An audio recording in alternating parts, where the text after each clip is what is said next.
हाँ जी, तो हम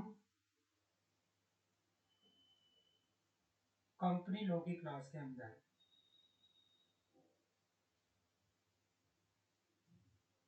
चैप्टर नंबर अपना कर रहे थे इंस्पेक्शन, इंक्वायरी, इन्वेस्टिगेशन।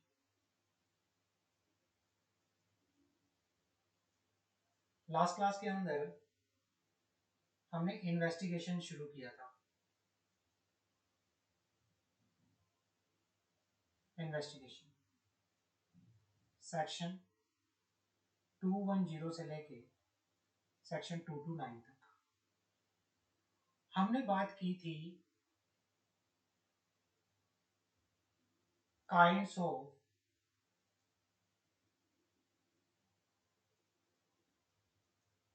इन्वेस्टिगेशन। हमने बात की थी काइंड्स ऑफ इन्वेस्टिगेशन। तो अलग अलग तरह की इन्वेस्टिगेशन होती है। पहला, investigation of the affairs of the company. कब investigation of the affairs of the company, section 210। दूसरी इन्वेस्टिगेशन होती है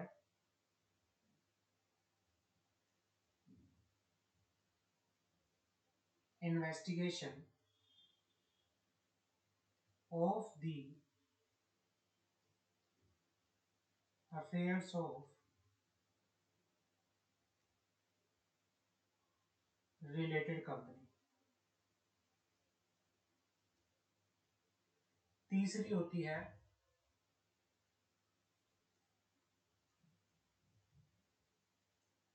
investigation about the ownership of a company.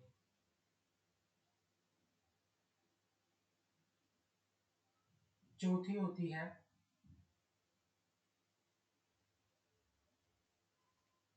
Investigation of foreign company.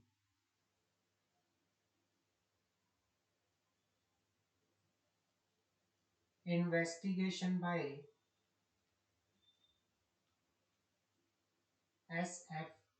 SFIO, serious fraud investigation officer. और last होती है investigation by the tribunal. Tribunal का मतलब यहाँ पे होता है एनसीएलटी। तो ये चार पांच तरह की क्या होती है, पांच छह तरह की इन्वेस्टिगेशन होती है। Investigation into the affair of the company, investigation of affair of the related company, investigation about the ownership of the company, investigation of foreign company, investigation of investigation by the SFIO और investigation by the NCLT. तो सबसे पहले बात करते हैं investigation into the affair of the company. Investigation into the affairs of the company। तो बात करते हैं रिपोर्ट और स्पेशल रेजोल्यूशन और public interest. Where the central government is opinion that it is necessary to investigation into the affair of the company, जहाँ पर central government को लगता है कि ये जरूरी है कि कंपनी के अफेयर्स में इन्वेस्टिगेशन होना चाहिए, तो क्या होगा, on receipt of report of registrar inspector under section 208 or intimation of special resolution passed by the company that affair of the company ought to be investigated, या फिर पब्लिक इंटरेस्ट। ये कहना चाह रहा है कि अगर सेंट्रल गवर्नमेंट को क्या हुआ है, रजिस्ट्रार ने रिपोर्ट किया है कि भाई इन्वेस्टिगेशन होना चाहिए, कंपनी ने खुद स्पेशल रेजोल्यूशन पास किया है कि कंपनी के अफेयर्स का इन्वेस्टिगेशन होना चाहिए और इन्वेस्टिगेशन करना पब्लिक इंटरेस्ट में है, तो इन चीजों में क्या होगा, सेंट्रल गवर्नमेंट इन्वेस्टिगेशन का ऑर्डर पास करेगी। ऑन कोर्ट ऑर्डर पहला तो है भाई अगर इन्वेस्टिगेशन आरओसी की रिपोर्ट के अकॉर्डिंगली है या इन्वेस्टिगेशन स्पेशल रेजोल्यूशन के बेसिस पे हो रहा है या पब्लिक इंटरेस्ट के बेसिस पे हो रहा है, और दूसरा जहां पर कोर्ट ने या ट्रिब्यूनल ने ऑर्डर पास किया है कि भाई कंपनी के अफेयर को इन्वेस्टिगेटेड होना चाहिए, central government shell order investigation into the affair of the company. तो सेंट्रल गवर्नमेंट क्या करेगी, ऑर्डर पास करेगी किस चीज का, इन्वेस्टिगेशन का। आगे बात करते हैं appointment of inspector.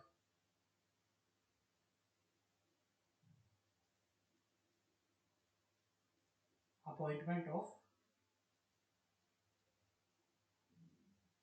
Inspector for the purpose of investigation central government may appoint one or more inspector to investigate the affair of the company.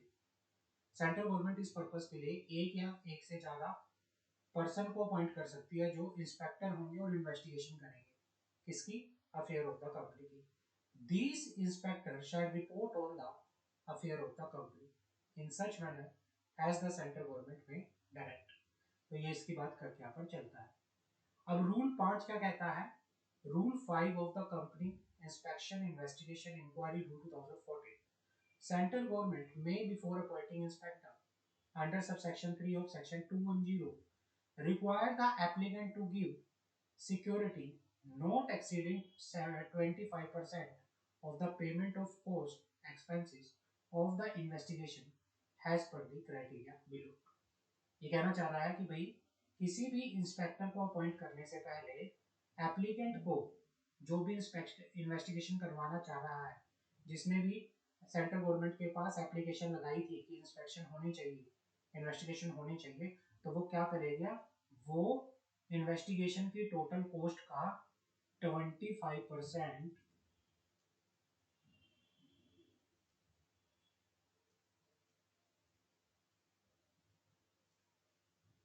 Investigation की टोटल कॉस्ट का 25% एज अ सिक्योरिटी क्या करके चलेगा, पेमेंट करके यहाँ पर चलेगा। और ये किस चीज में होगा कि भाई अकॉर्डिंग टू, अब किस किस बेसिस पे आपको कितना सिक्योरिटी देना पड़ेगा। अब यहाँ पे सिक्योरिटी की बात हो रही है। सबसे पहले बात करते हैं टर्नओवर। अगर किसी कंपनी का टर्नओवर 50 करोड़ है तो उसको सिक्योरिटी देनी पड़ेगी कितनी, 10,000 रुपए। एप्लीकेंट को कितनी सिक्योरिटी देनी पड़ेगी, 10,000 रुपीज। अगर किसी कंपनी का टर्नओवर 50 करोड़ से ज्यादा है लेकिन 200 करोड़ तक है तो उस कंपनी को कितना देना पड़ेगा, 15,000 रुपए एज अ सिक्योरिटी। किसी कंपनी का टर्नओवर 200 करोड़ से ज्यादा है तो उसको कितनी सिक्योरिटी देनी पड़ेगी, 25,000 देके यहाँ पर चलना पड़ेगा। The security shall be refunded to the applicant if investigation result in prosecution. तो अगर investigation result as a prosecution होता है तो उस केस में सारा सिक्योरिटी का पैसा वापस कर दिया जाएगा। अब आगे बात करते हैं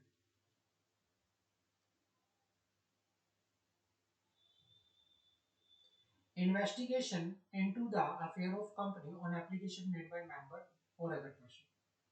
अगर एप्लीकेंट कौन है,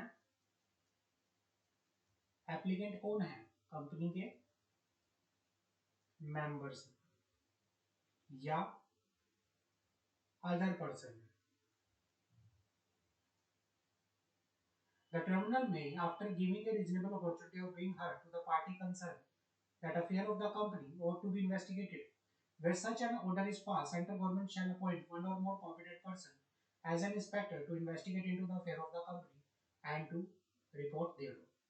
The tribunal may make his order on the application made by। अब NCLT कब ये order पास करेगा, भाई अगर इन्वेस्टिगेशन के लिए एप्लीकेशन किसने फाइल की है, एनसीएलटी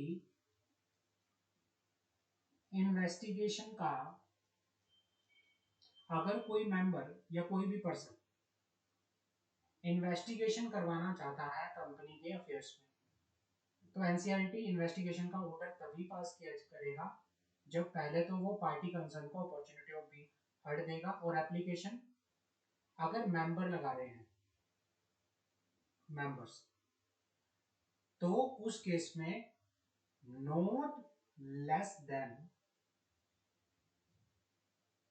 100 मेंबर्स और member holding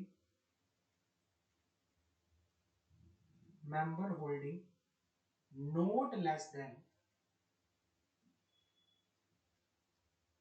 1/10 of total voting power।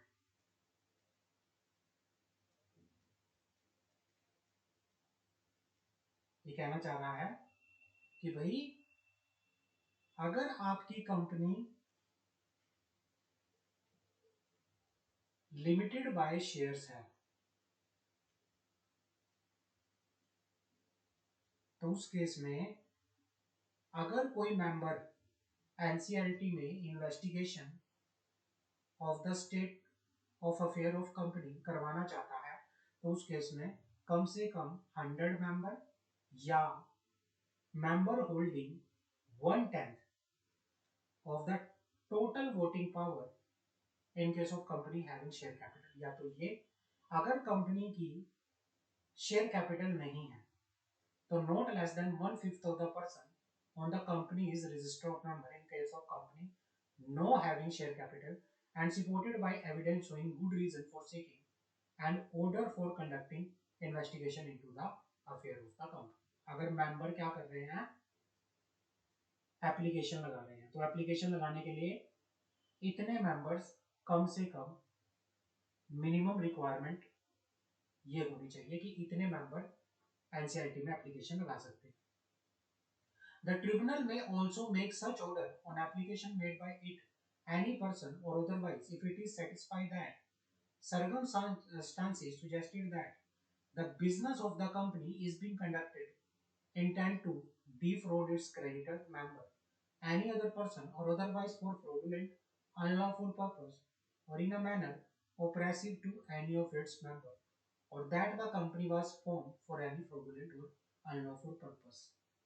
ये कहना चाह रहा है कि कंपनी की कोई भी पर्सन एनसीएलटी में एप्लीकेशन लगा सकता है कि अगर एनसीएलटी को ये लगता है कि भाई जो कंपनी का बिजनेस है वो क्रेडिटर को, मेंबर को, किसी पर्सन के साथ फ्रॉड करने के पर्पज से किया जा रहा है, कंपनी का बिजनेस जो है वो फ्रॉडुलेंट है, इलीगल बिजनेस है, person concern in the formation of the company और management of its affair has been guilty of fraud.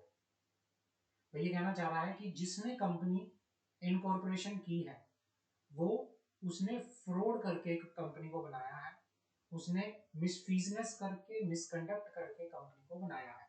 The member of the company have not been given all reasonable information, including information relating to the calculation of commission payable to the managing director, other director and manager of the company। तो अगर ये reason आते हैं तो इन reason को अगर NCLT को ये रीजन लगते हैं तो एनसीएलटी ऑर्डर पास कर सकती है इन्वेस्टिगेशन का against the state of affair of the company. If after investigation it is proved that the business of the company is being conducted with intent to defraud its creditor, member, any person or otherwise for a fraudulent or unlawful purpose, or that the company was formed for any fraudulent or unlawful purpose, and any person concerning formation of the company or management of its affair have been in connection with them।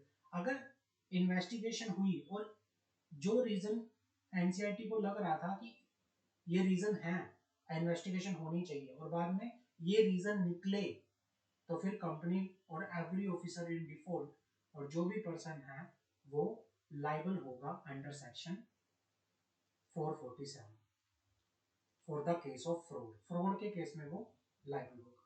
Clear है? आगे बात करते हैं। Security for payment of cost and expenses of investigation. भाई ये कहना चाह रहा है कि where investigation is ordered by the central government. Central government ने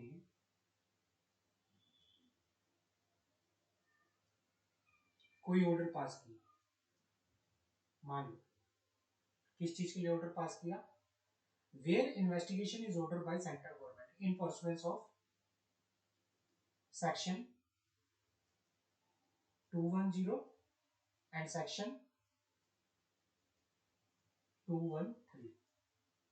ये कहना चाह रहा है कि भाई अगर सेंट्रल गवर्नमेंट ने कोई ऑर्डर पास किया है इन्वेस्टिगेशन का सेक्शन 210 में या सेक्शन 213 के अंदर, द सेंट्रल गवर्नमेंट में बिफोर अपॉइंटिंग, तो सेंट्रल गवर्नमेंट क्या करेगी, किसी भी इंस्पेक्टर को अपॉइंट करने से पहले वो बोलेगी एप्लीकेंट को, जिसने भी सेंट्रल गवर्नमेंट के पास इन्वेस्टिगेशन के रिगार्डिंग एप्लीकेशन लगाई होगी उसको बोलेगी कि पहले आप टोटल जो भी अमाउंट पे करना है उसका 25% एज ए सिक्योरिटी आप पहले पे करके यहाँ पर चलो, जो भी कॉस्ट जो भी एक्सपेंसेस इनकर्ड होंगे इन्वेस्टिगेशन के लिए तो उसका पहले आप 25% एज अ सिक्योरिटी जो है वो देके चलो, and the security shall be refund to the applicant if investigation result in prosecution. अगर इन्वेस्टिगेशन करके अगर कुछ लगा कि भाई हाँ कंपनी ने कोई ऑफेंस किया था और कंपनी के खिलाफ प्रोसिक्यूशन होना चाहिए, तो जो सिक्योरिटी फीस दी गई थी तो उसको रिफंड वापस कर दिया जाएगा एप्लीकेंट को. दूसरा हमारे पास आता है investigation of ownership of the company, जहां पर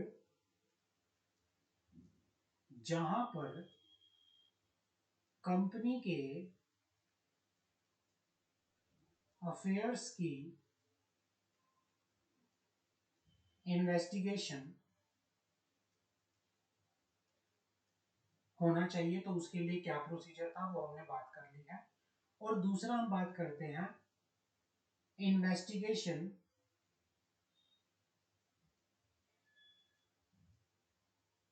ऑफ ओनरशिप ऑफ कंपनी,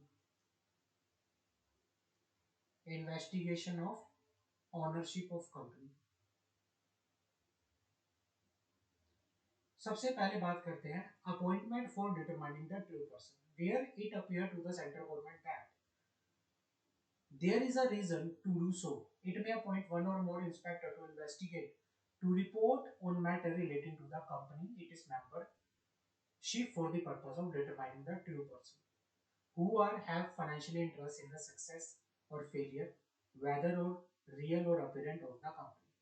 मतलब ये चेक करने के लिए कि वो कौन सा पर्सन है जिसका कंपनी के फाइनेंशियली क्या है इंटरेस्ट है, कंपनी की सक्सेस में कंपनी की फेलियर में जिसका क्या है इंटरेस्ट है, कौन है जो कंपनी को कंट्रोल करता है, कौन है जिसकी वजह से कंपनी की पॉलिसी जो है इन्फ्लुएंस होती है, who have or had beneficial interest in the share of the company, who are or have beneficial owner or significant beneficial owner of the company. तो इन चीजों की इन्वेस्टिगेशन करने के लिए भी, इन चीजों की इंस्पेक्शन करने के लिए भी सेंट्रल गवर्नमेंट इंस्पेक्टर्स को अपॉइंट कर सकती है. Further appointment, the central government shall appoint one or more inspector under this subsection if tribunal in the course of any proceeding before it direct by an order that affair of the company ought to be investigated as regard to membership of the company and other matter relating financial control, material influence of the company. भाई जहां पर NCLT को लगता है कि भाई company की membership से रिलेटेड, कंपनी की मेंबरशिप से रिलेटेड इन्वेस्टिगेशन होना चाहिए,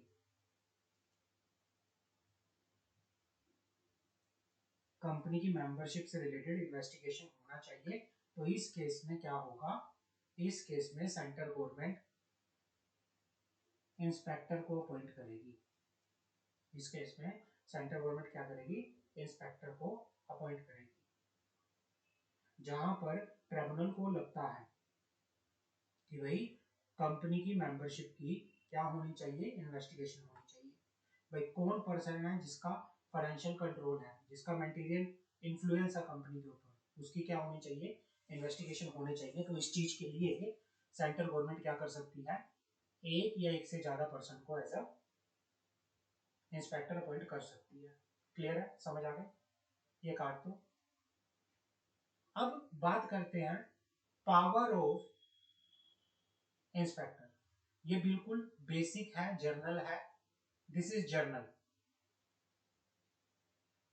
ये जर्नल है बिल्कुल, इसको आप सेल्फ एक बार रीड कर लेना, इसको एक बार आप सेल्फ रीड कर लेना। आगे बात करते हैं।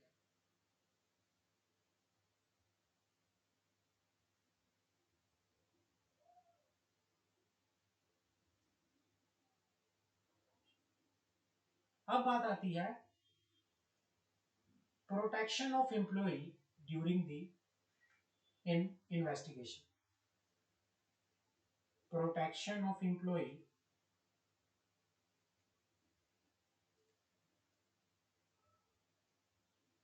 During the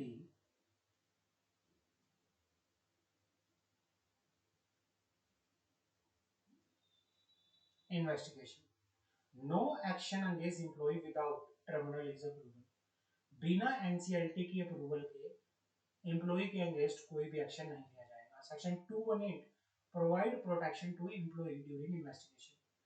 During the course of investigation or during pendency of any proceeding against any person concerned in conduct and management of the affair of the company, such company, other body corporate or a person shall not discharge or suspend or punish any employee without the approval of tribunal। कि भाई किसी भी employ को बिना NCLT की approval के punish नहीं किया जाएगा। This protection is available to employee during the investigation of affair or other matter or relating to the company, a body corporate person or of the membership. Following action are not permitted without approval of the tribunal। मतलब ये कहना चाह रहा है कि employ के against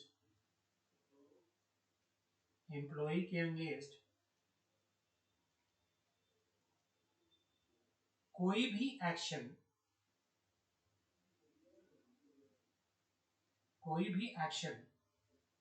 नहीं लिया जाएगा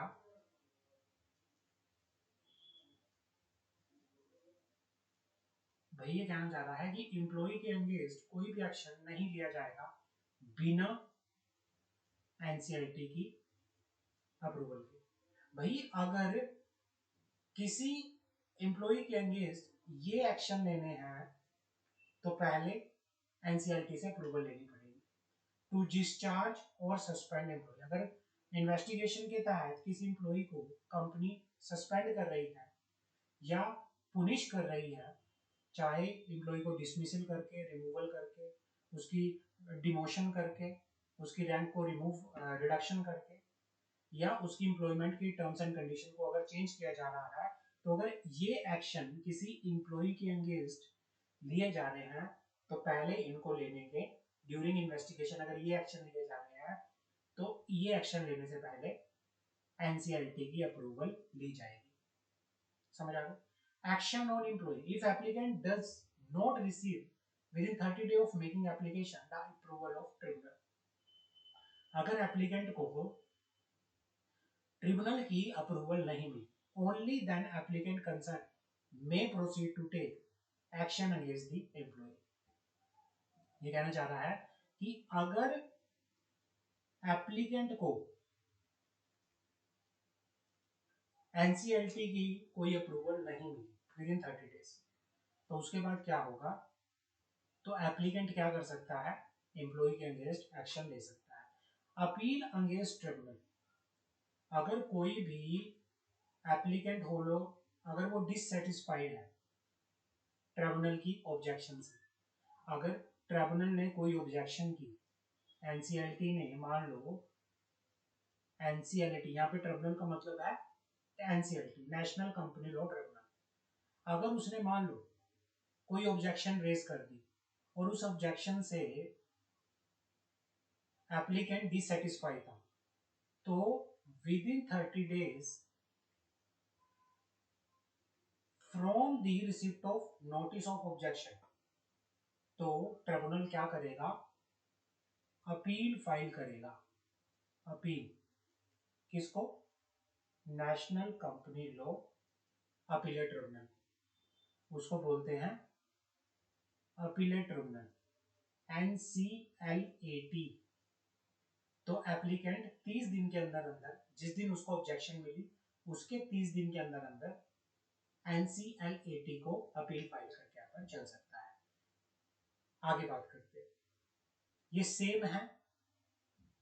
सेम है जो हमने आगे पढ़ा था, ये सेम है, तो इसको आप सेल्फ पढ़ लेना एक बार।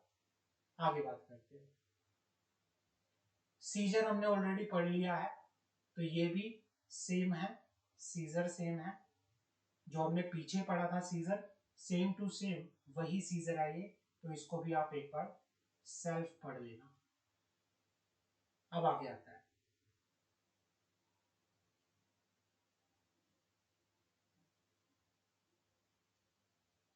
Freezing of asset of the company. अब आगे टॉपिक आता है हमारा freezing of asset of a company on inquiry and investigation.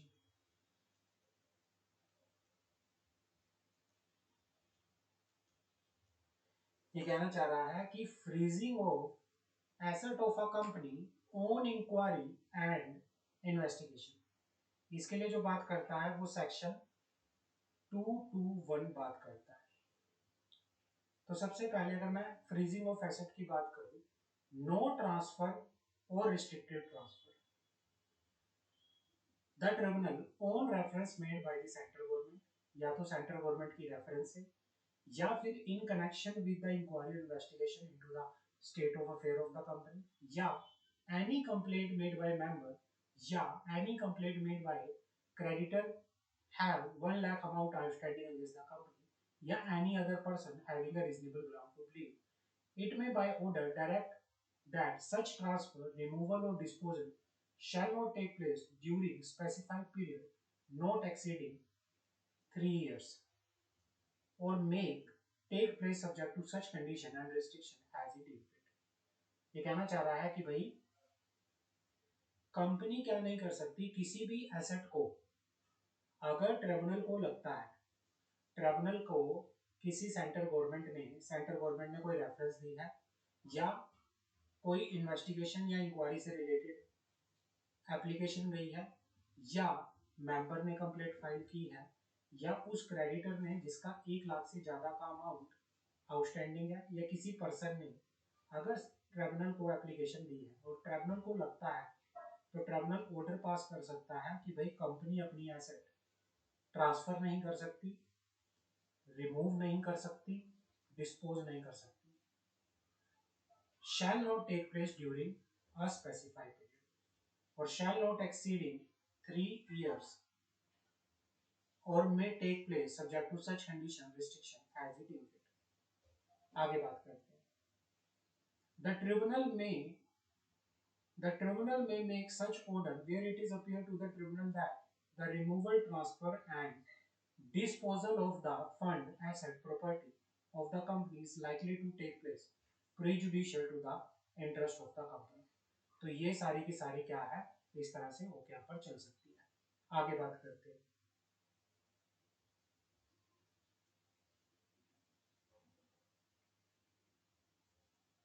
Imposition of restriction upon security.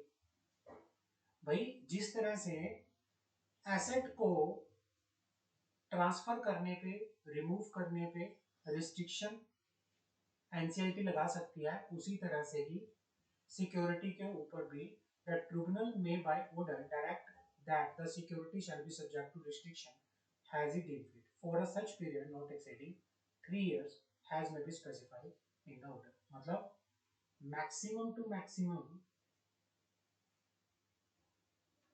Maximum to maximum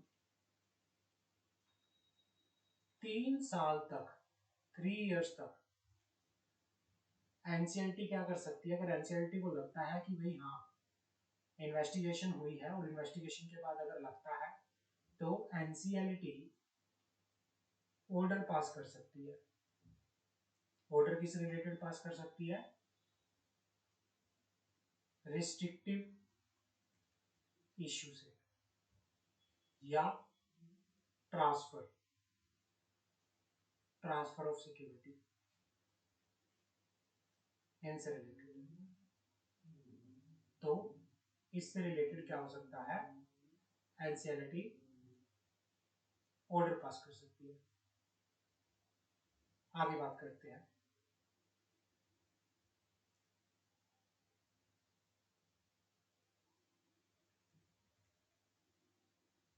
inspector report. Inspector report क्या होती है? Section 223। The report under section 223 is different from the report made by Serious Fraud Investigation Officer SFIO। ये एक अलग report होती है।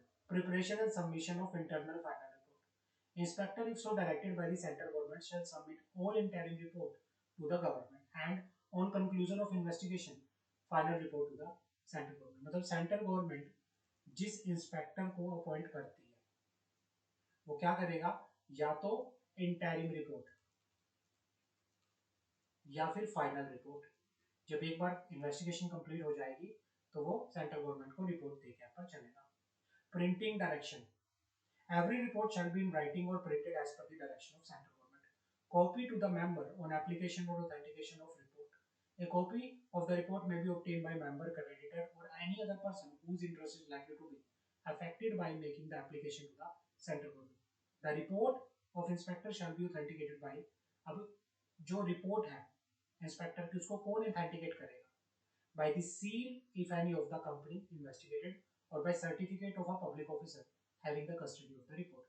After authentication, report shall be admissible in any legal proceeding as evidence। और जब एक बार रिपोर्ट जो है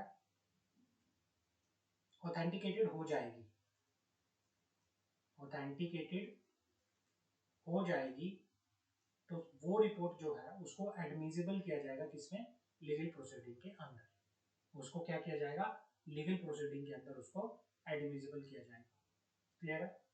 तो ये होती है inspector report. These are the all the inspector report. आगे बात करते हैं।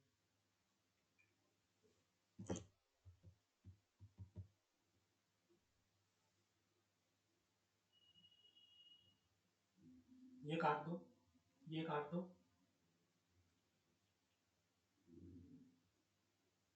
ये भी काट दो, that's not important for exam.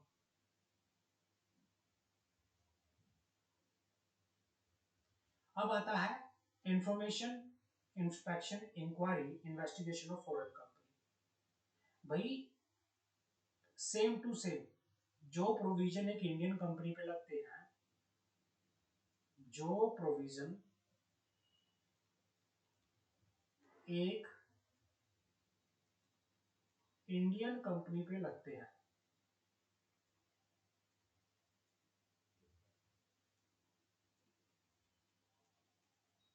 Relating to investigation,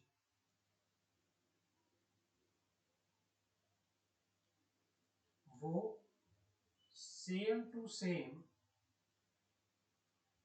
apply होंगे किस पे?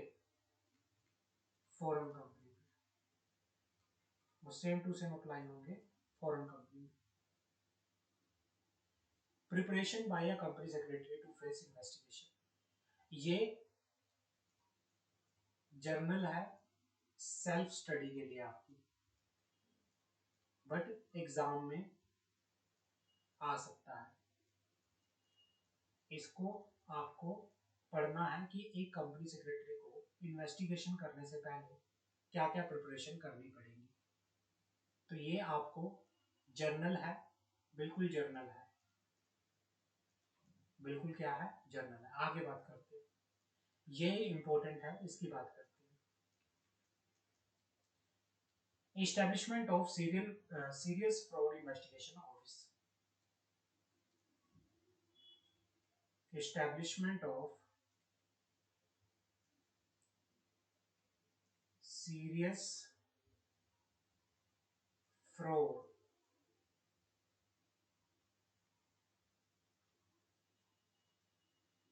Investigation office, SFIO, serious fraud investigation office. जो ये सीरियस फ्रॉड इन्वेस्टिगेशन ऑफिस है, ये स्टैब्लिश हुआ था,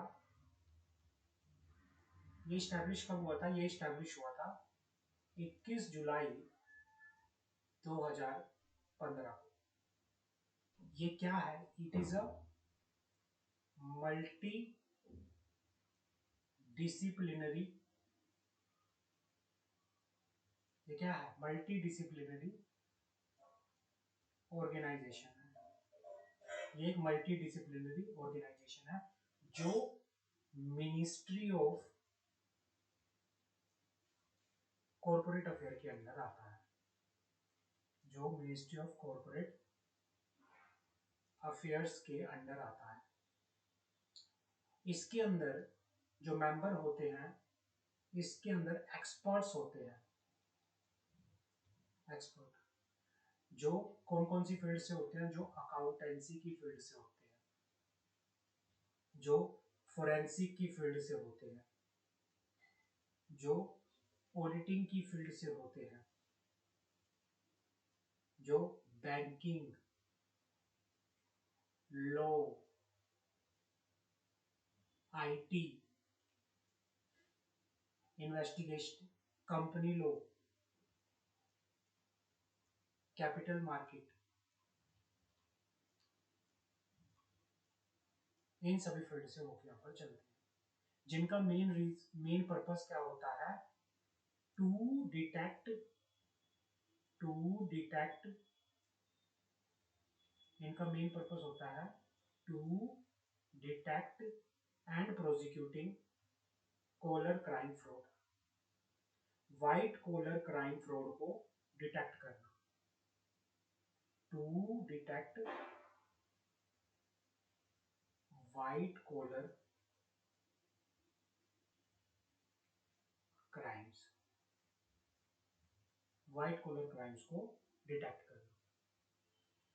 SFIO is headed by director as a head of department in the rank of joint secretary to the government of India। जो SFIO है वो क्या है? ये हेड किया जाता है इसको डायरेक्टर के द्वारा, as a head of department in the rank of joint secretary, joint secretary, senior assistant director, इन सबके द्वारा। The office shall be headed by director and consist of expert of the following field. इसमें क्या होते हैं? जो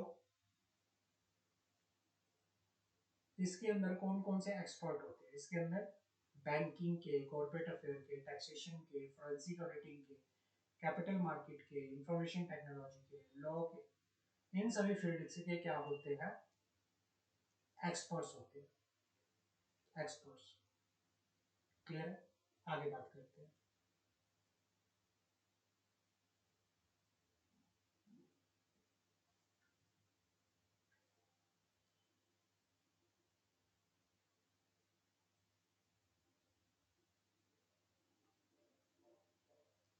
आगे बात करते हैं। According to the rule 3, inspection, investigation and inquiry rule 2014, central government may appoint person having expired in the field of investigation, cyber forensic, finance, accounting, management accounting, cost accounting, any other field has been necessary for the efficient discharge of SFI।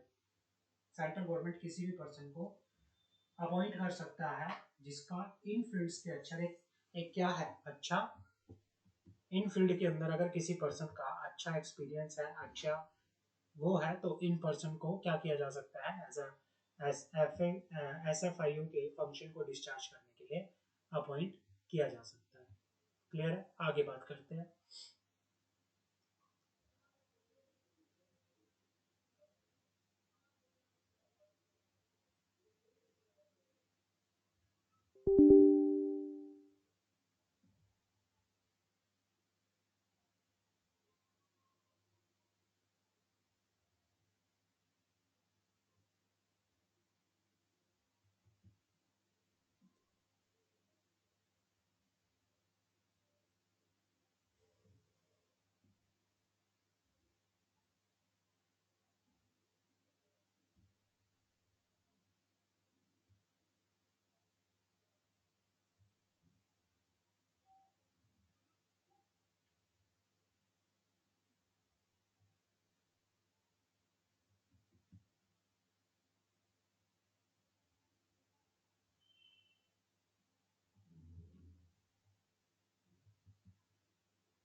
उसके बाद क्या कहते हैं, the director shall be the officer, और जो S F I you का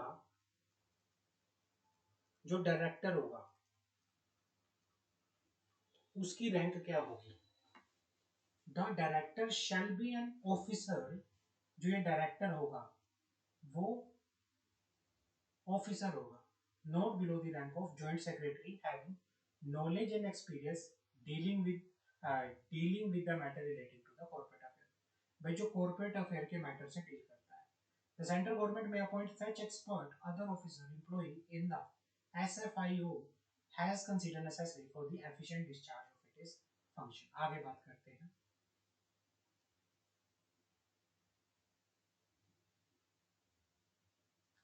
The terms and condition of service of director, experts and other officer and employee of the serious fraud investigation officer such be has shall be such has been prescribed according to the rule 4 of the company investigation inspection investigation and inquiry rule 2014. The terms and condition of the service of director, expert and other officer employee of the serious fraud investigation officer under subsection 5 of section 211 shall be as under, और वो क्या होंगे बात करते हैं। The terms and condition of appointment of director shall be governed by deputation rule under the central staffing scheme of government of India. ये कहना चाह रहा है कि जो डायरेक्टर की अपॉइंटमेंट की टर्म्स एंड कंडीशन होगी वो किसके अकॉर्डिंगली होंगी, वो central staffing scheme of government of India के अकॉर्डिंगली होगी। The terms and condition of the service of expert from the government of India, state government or union territory government, public sector undertaking, autonomous body and such other organization shall be as per the recruitment rules which may be duly notified by the central government. The terms and condition of the service of the officer employee from the central government, state government, union territory government, public sector undertaking, autonomous body, such other organization shall be as per the recruitment rules which may be duly notified by the central government। तो इसके accordingly आपका चलेगा। तो बाकी that's not important, इतना important नहीं है, but फिर भी आप एक बार पढ़ लेना। उसके बाद बात करते हैं process of investigation by the SFIO। जब SFIO इन्वेस्टिगेशन करता है तो उसकी प्रोसेस क्या होगी। As per section 212 subsection 8, if officer not below the rank of assistant director of serious fraud investigation officer authorized in this behalf by the central government by the general or special order has on the basis of material in his possession reason to believe that any person has guilty of any offence punishable under section referred to in section 212 subsection 6, he may arrest such person and shall as soon as may inform him of the ground for such arrest। ये कहना चाह रहा है कि assistant director of serious fraud investigation officer अगर उसे लगता है कि भाई हाँ उसने कोई ऑफेंस किया है, जिसको सेक्शन 212 सबसेक्शन 6 के अंदर बता रखा है, तो वो उस पर्सन को क्या कर सकता है, अरेस्ट कर सकता है, और सून हैज मे बी सून उसको इन्फॉर्म कर सकता है रीजन, उसको इन्फॉर्म करेगा रीजन कि किस रीजन की वजह से उसको अरेस्ट किया गया है। As per section 212 subsection 9, the officer authorised under section 212 subsection 8 shall immediately after arrest of person under subsection forward a copy of order along with the material in his possession referred to in that subsection to the serious fraud investigation office in a sealed envelope in such a manner as may be prescribed, and serious fraud investigation office shall keep such order and material for such period as may be prescribed. पहला point, दूसरा point. Now point number 3. Every person arrested shall within 24 hours be taken to a special court. भाई जिस भी person को arrest किया गया है उसको 24 घंटे के अंदर अंदर किसी स्पेशल कोर्ट में या जुडिशियल मैजिस्ट्रेट में या मेट्रोपॉलिटन मैजिस्ट्रेट में, एज द केस में भी हैविंग जुरिस्डिक्शन, उसको क्या किया जाएगा, प्रेजेंट किया जाएगा. The period of 24 hours shall exclude the time necessary for journey from the